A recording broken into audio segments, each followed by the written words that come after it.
morning, beautiful people. My name is Coach Justin. You're here at Firestorm Freerunning and Acrobatics, and today we are going to learn the Tic Tac. Now, last week we went over the tac, right? We run in, we plant that outside foot, we swing the knee, and we go in which direction we please. This time what we're going to be learning to do is, let's say we want to not just hit that wall and bounce off immediately, we want to run up that wall like our wall run, boop, boop, boop, boop, boop, and then tack off of the wall, and that's our Tic Tac. Now this is a very not steep wall, and we're going to use this one just to demonstrate real quick because it makes it very simple and easy to see. So our Tic Tac can be anything 2 steps or more tacking on a wall. A really basic one is a 3-step Tic Tac, and it looks a little like this. Oh man, so fancy. That's pretty impressive. No big deal. Art of motion is calling. That's an inside joke for parkour and freerunning people, which are probably the people watching this, so not as inside joke since all of you probably got that. But yes, all that I'm doing here is, instead of immediately redirecting off that wall, I'm coming in and I'm using it to pop myself up. This is basically using our tack like a wall pop that gets us higher on the wall, but instead of being vertical, I'm still cutting across at an angle. I'm still moving forward while moving up the wall. So let's go over our 60-second breakdown, which I think for the first time ever will take less than 60 seconds.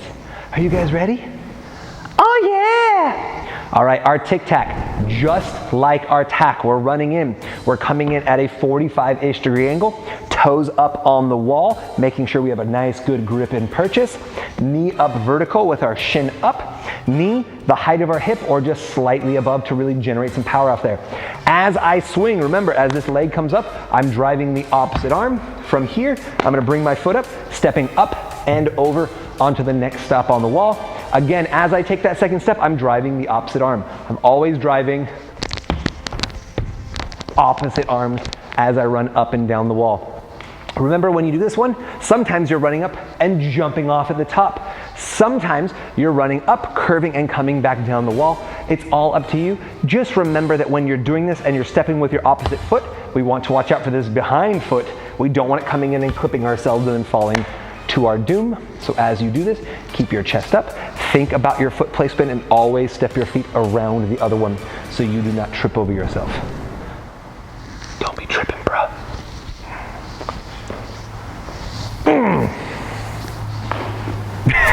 All right, guys, we're gonna go over a few of the finer points for our Tic Tac. Again, you guys have already seen last week's episode where we did our tack 180s, really stepping on the wall and driving ourselves in whatever direction we please, as well as in our level 1 or white rate curriculum all the way back last year, where you can find a really in-depth tutorial that breaks down every single part of a tack, because we're not gonna be going over all of that again today.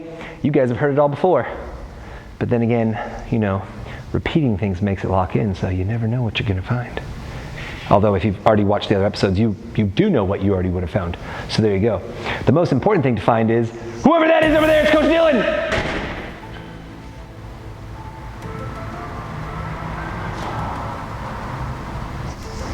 My angry monkey. Hi, Coach Dylan. You wanna come over here and be confirmed? I think we've already confirmed Dylan, haven't we? Yeah. Huh? Hey guys, let's come on over. Let's do a quick little intro. Hey guys, this is Coach Dylan. Hi guys. Assistant manager at Firestorm. Yeah. He's a cool guy. He's got a backwards cap and a little goatee. Yep. That's how you know he's hip. Yep, it's fun. Some might even call him a hipster. Yeah. Oh wow, you just immediately went for that. I was trying to make you feel awkward. Oh, and he's got them. Oh man, you got fadeaways too? Oh, look at that. Oh, bruh. Why do you have one sock? What are you talking about? I don't have any socks. I don't know. Super Ultra, is this? Oh my God. Are we getting Super Saiyan near here? No, I don't know what that is. What's he doing? I don't know what he's doing. Oh, he's gonna, is he warm? Is he gonna do something cool? He better not hurt himself the day before the competition. Ah! Bro, dog, so lame, yo.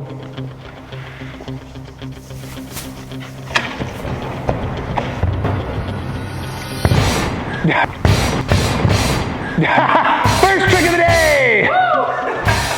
Yo, dog, this is why I talk about doing warm-ups and stuff, you know? You don't just come in and huck stuff, hurt yourself like that. This guy looks like a fool. You look like a fool, yo. Yeah, I do. Hey, that's rude. Whatever, fool. I'm an adult. I am a mature business owner. That's what's happening here. All right, we're talking about Tic Tacs, right? Yeah, delicious treat. I like orange. It's my favorite flavor. All right, we already broke down our tacks before, so like I said, we're not gonna go into too much detail for that. We're gonna come around that tic tac. Now, you guys already saw we did our 60-second breakdown. There's just a few minor points you need to know right here. Number one, when you do your tack and you're driving up and you're stepping off your other leg, remember, usually when we do that tack, right, our outside leg right here, we're swinging the knee and driving out. Now, if you do a two-step tack, it's gonna be your left foot on the wall. If my left foot is right here on this wall, I can't really drive my right knee over. It's not gonna do anything. It's not gonna work very well. That's not to say that you can't do it. So what I'm gonna do is I'm gonna do a two-step tic tac on here and just pop out to the side. We're gonna kind of see what happens. So we come on up. I can still get myself some good distance. The important thing to keep in mind is as I take this second step on the wall, you'll notice I have to shift my body so I can drive the knee out to intercept whatever I'm gonna land on. If I'm still sideways, because remember, we take most of our steps diagonally like this. If my foot's right here on the wall, I can't really swing that knee or go anywhere. All that's gonna happen is I'm gonna come off the wall, kind of weird like this with my legs all crisscrossed. Funny, not good. Good for country line dancing, but that's about all. So when I come in, as I take that second step on the wall, I want you guys to watch that second step. Notice that as I push off, I'm shifting my body, pointing the direction I want to go, and driving what is now my inside knee. All right? So I come up, and that's going to allow me to really push away from the wall and land in a nice, strong body position with both feet out so I can absorb for my landing, run out, do whatever I want. All right? Now, another thing you can do is your three-step tic tac, the one that we showed before. You can continue to run up the wall. In fact, this was a common one last year at our competition. People would have to run up this wall, jump off without touching the top, and precision and land on this little ledge right here. All right? Not an easy one. It took me like 6 or 7 tries. Very sad, sad day. But when you do that, we would use a three-step tack. You'd run in, or tic tac, sorry. 1, 2, third step, drive the outside leg. If you can get that third step in there, that's generally preferable. Doesn't have to be done that way, but it's generally preferable because now I can swing the outside leg. The outside leg has the most amount of maneuverability and power that can be derived from it without having to turn and shift my body to swing that inside leg like I did on the two-step tack. So if I was gonna come right here, we'll just do the exact same thing, jumping in the same area, but with a three-step tack. I just come in, 1, 2, 3, woo! But you can see I got a bit higher on the wall. I didn't have to put nearly as much power into each step to reach that same height, right? I have 3 steps to get there. I can take 3 small steps instead of 2 big ones. And once I'm there, really easy to swing that outside leg. Much easier than the inside leg in that shift. Then I can jump out. I can get a little higher, easier. I can get further out, easier. I can drive more power, and I can confirm with Coach Glenn. And a Snorlax! I think that's a Snorlax. Is that a Snorlax? A Vegas Snorlax? The tiny one? Yeah, he has to stay there forever or block a tree. Or some, oh, actually, no, that works perfectly, just like OG Pokemon. He's blocking the path. I don't hear any snoring. It's a Munchlax, it's not a Snorlax. It munches. Okay, dude, look, I'm OG, okay? You got red, blue, yellow. You can get silver and gold. That's as far as I know, man. There's too many Pokemon now. It's a lunchbox. I'm gonna test this out real quick. It doesn't taste very good. I munched on him, but it didn't. You need to try harder. Ow, I hurt my face. But with a face that looks like this, it probably should hurt, huh? Hurts, okay.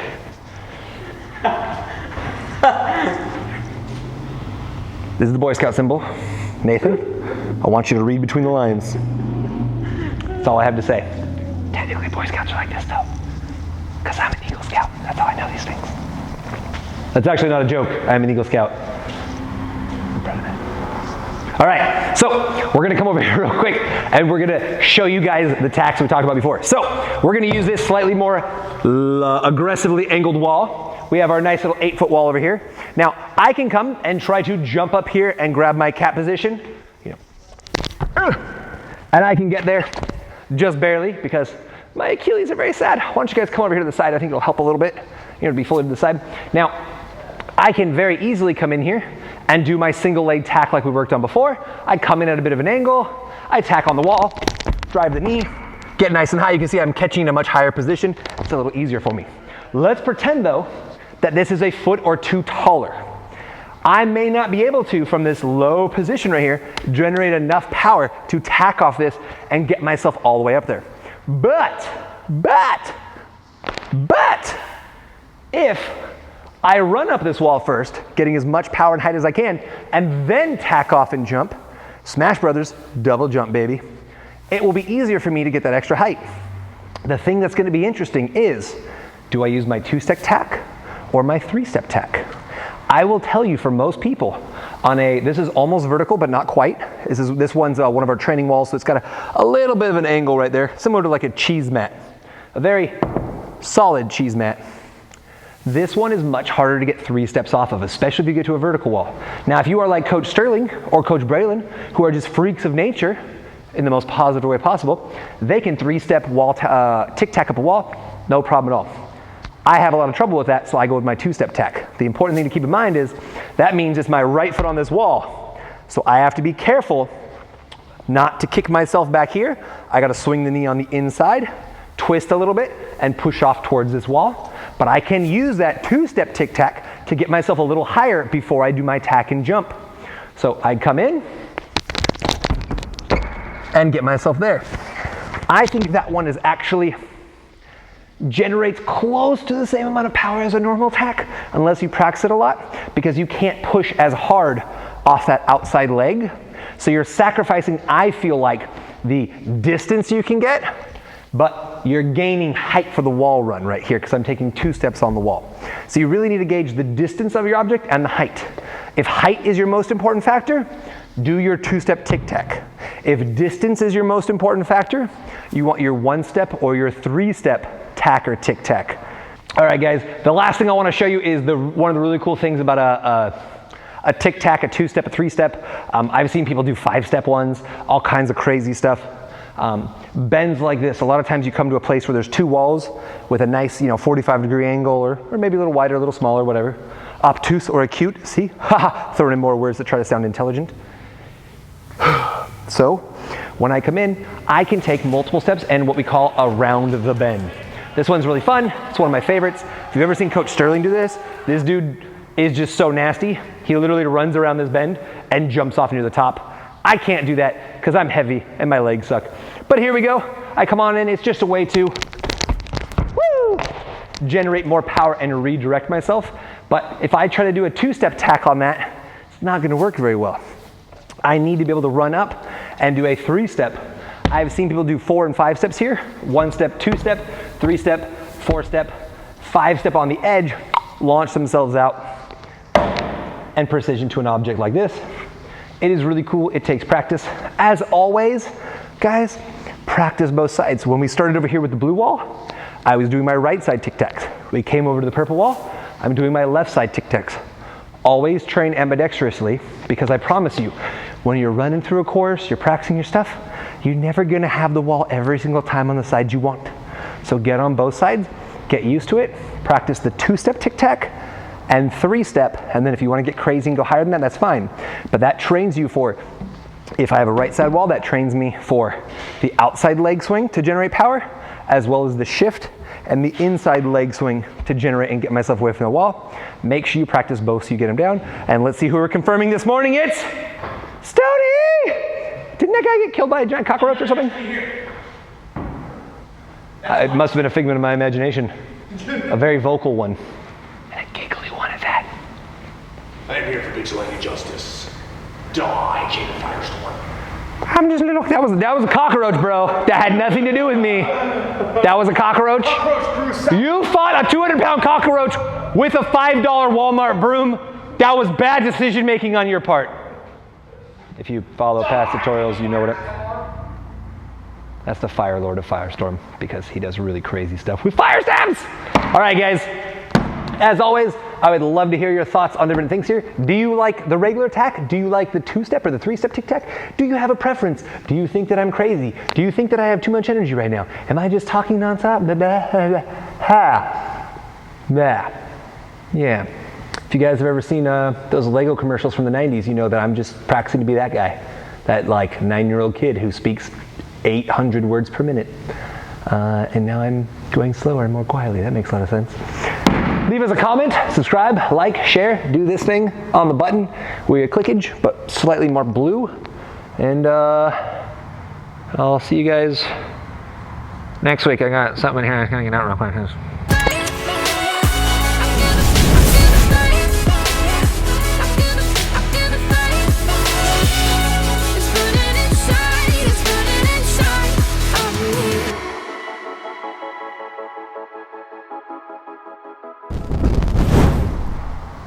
I can't believe my thumbs are this big and they can fit in my nostrils. That's impressive and weird. I'm gonna go now. Okay, bye.